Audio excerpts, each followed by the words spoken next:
I'd say that politics is a business in many senses. Election season always means the same things. Political ads bombarding you, political flyers filling your mailbox, and candidates emptying their war chests to win your vote. Is your campaign fund following the law?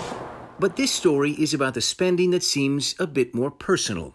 Some that appears to have little or nothing to do with getting elected. The Michigan campaign finance laws are pretty liberal. Sheriff Benny Napoleon's campaign expenses are littered with all sorts of payments that seem to primarily benefit just him. $1,900 on gym memberships. Okay. Don't I need to stay healthy? Isn't it just in your best interest to be healthy? But it's also in the best interest of the county. As the Metro Times first reported, there are lavish meals at steakhouses, expensive hotels across the country, and more than $30,000 spent on Lions tickets. Napoleon said taking in a Lions game isn't a personal benefit, it's a campaign event. What better retail politic is that for a person to say, hey, I had a chance to talk to Benny Napoleon today. I think I'm going to vote for him. But isn't that just part of being a public official? People are going to see you and recognize you, and you still have to pay for your Lions tickets? Again, I think there's no better retail politics. Simon D. Schuster runs the Michigan Campaign Finance Network and says campaign spending is barely policed by county clerks, and the rules can allow for a lot. I think it's really difficult to defend those things, but again, the vagueness of our campaign finance law makes it easy to get away with that kind of spending.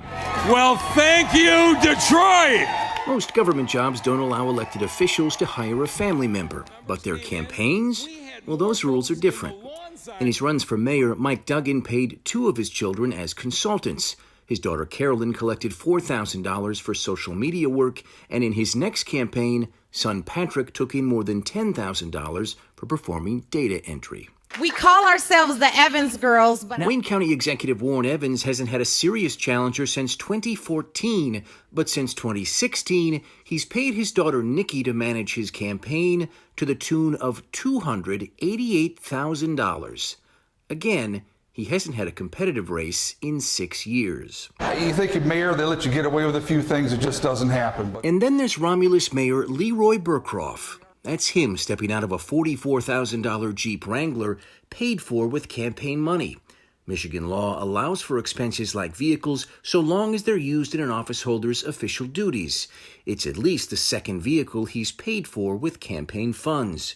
Burkroff's family shows up all over his campaign statements, paying his children, his brother, even his son-in-law for things like office rent, campaign office maintenance, even giving them charitable donations.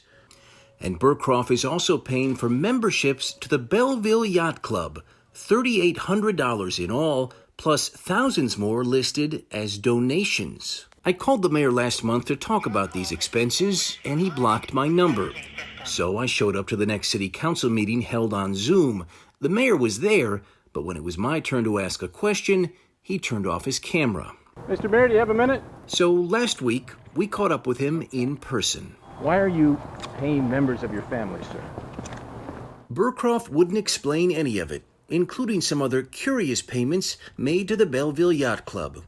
On November 2nd, 2017, his campaign made a charitable donation of $2,000 to the private club, followed by more than $2,400 on November 10th.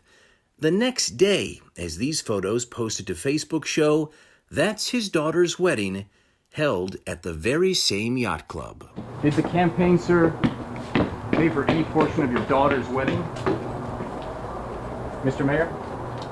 And these are just the campaign expenses we can see. There are scores of mystery payments that Burkroff and plenty of other candidates make using their campaign credit cards.